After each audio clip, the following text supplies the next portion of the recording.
Big boss శనివారం నాటి ఎపిసోడ్లో తన లవ్ స్టోరీ, బ్రేకప్ గురించి నిఖిల్ పంచుకున్న విషయానికి తెలిసిందే. ఈ విషయాలు చెబుతూ నిఖిల్ కన్నీళ్లు కూడా పెట్టుకున్నాడు. అయితే ఈ వీడియో సోషల్ మీడియాలో వైరల్ కావడంతో నిఖిల్ ఫ్యాన్స్ అంతా కావ్యదే తప్పు అంటూ ఫైర్ అయ్యారు. తనపై సోషల్ మీడియాలో ట్రోల్స్ చేయడంతో తాజాగా కావ్య మరోసారి రియాక్ట్ అయింది. ఈసారి నిఖిల్ చాలా గొప్ప నటుడంటూ గట్టిగానే ఫైర్ అయింది. కొంతమంది చాలా గొప్ప నటులు. వాళ్లకి ఎప్పుడు ఎక్కడ ఎలా యాక్ట్ చేయాలో బాగా తెలుసు. అందుకే పాపం జనాలు వాళ్ల నకిలీ అమాయకత్వం చూసి మోసపోతుంటారు. వాళ్ల యాక్టింగ్ కారణంగా అసలైన బాధితులు సమాజం ముందు దోషులుగా నిల్చోవాల్సి వస్తుంది. అయితే అలాంటి యాక్టర్స్ మీద జనాలకి ఉన్న అభిప్రాయాన్ని మార్చడం చాలా కష్టం.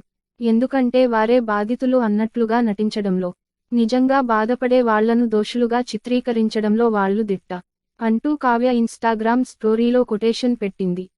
ఇక దీనికి ముందు ఉదయం కూడా కావ్య ఓ పోస్ట్ చేసిన సంగతి తెలిసిందే. వాళ్ల ముసుగులు చూసి మోసపోకండి.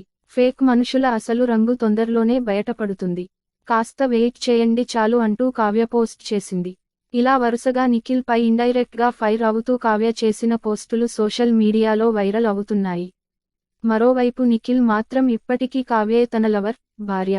ఎప్పటికీ తనే నాకు సర్వస్వం అంటూ షోలో చెప్పుకొచ్చాడు. 6 ఏళ్ల తమ రిలేషన్షిప్లో ఈ జన్మంతా సరిపడే ఎన్నో జ్ఞాపకాలను సంపాదించుకున్నానని, ఇప్పటికీ తనను వదిలేయలేదంటూ నిఖిల్ అన్నాడు.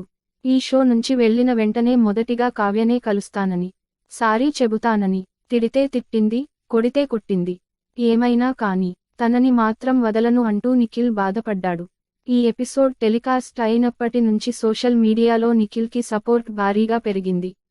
కావ్య ఇప్పటికైనా నిఖిల్ కన్నీళ్లను అర్థం చేసుకోవాలని, తన బాధను చూసైనా కరంగాలంటూ ఫ్యాన్స్ తెగ కామెంట్స్ పెట్టారు.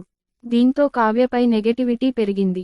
అందుకే అసలు నిజాలు ఎవరికీ తెలీదు అన్నట్లు నిఖిల్ పై ఇండైరెక్ట్ కౌంటర్లు వేస్తుంది కావ్య. మరి వీళ్ల మధ్య అసలు ఏం జరిగిందో త్వరలో తెలుస్తుందేమో చూడాలి.